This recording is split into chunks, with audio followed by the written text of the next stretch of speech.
All right, here's my 5 o'clock message for you all day, a message of encouragement. I am not currently in 29 Palms. I am actually at the Boca graduation on tonight.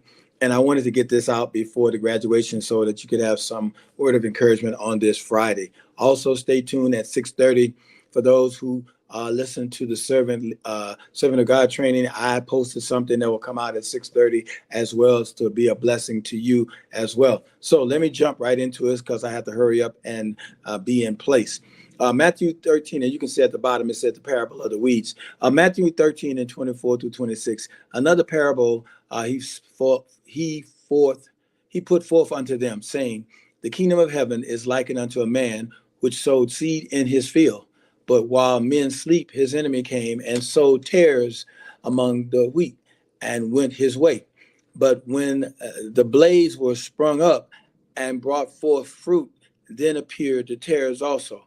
The parable is known as a parable of the weeds and is one of Jesus' teaching to his followers. In this story, Jesus uses the metaphor of a field, seeds, and an enemy sowing weeds to illustrate a point about the kingdom of heaven.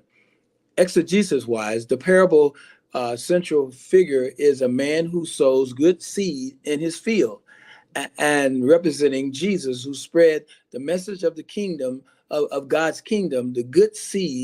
Represents the good seed represents the true followers of Jesus who accept and believe his teaching. However, an enemy seed sow weeds or tares among the wheat, representing the actions of the devil who attempts to undermine the good that Jesus and his followers are doing. The enemy does this under the cover of darkness while the farmer workers are asleep, suggesting that the enemy operates superstitious, attempting to sow seeds of discord, confusion, and false teaching among the followers of Jesus. When the plants start to grow, it becomes apparent that they are both wheat and weeds in the field.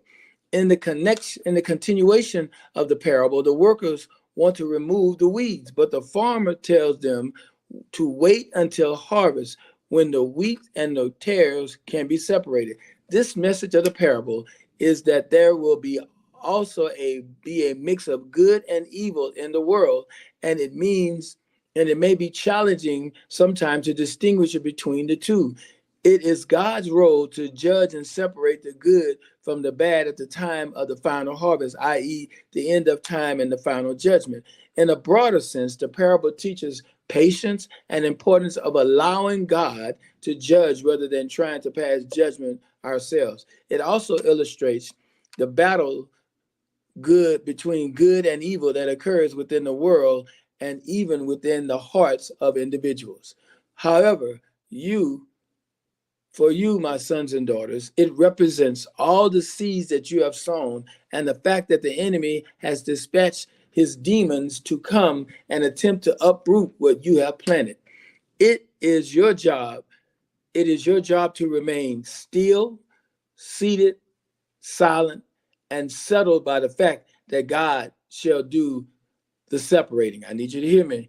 Even though he's trying to uproot what you've planted, it is our job to stay still, seated, silent, and settled by the fact that God shall do the separating. Wheat, your harvest for your seed. Tares, the governmental oversight, the economy, the recession, the administration, current election, reforms, promotions, new jobs, all of that are tares. I want to prophetically speak to you on today, and I'm done. I want to prophetically speak to you on today that the Lord is touching the right person's heart in order to turn it in your direction to show you favor. God is speaking to the putting in the right person's heart because God doesn't see what you need. He sends who you need, who has what you need. So in this time, I'm speaking prophetically that the Lord is touching the right persons right now. They're touching their heart in order to turn it in your direction to show you favor. I think the favor of God is coming upon your life. I prophetically speak that what I just spoke to you shall come to pass. I love you. Grace and peace be multiplied.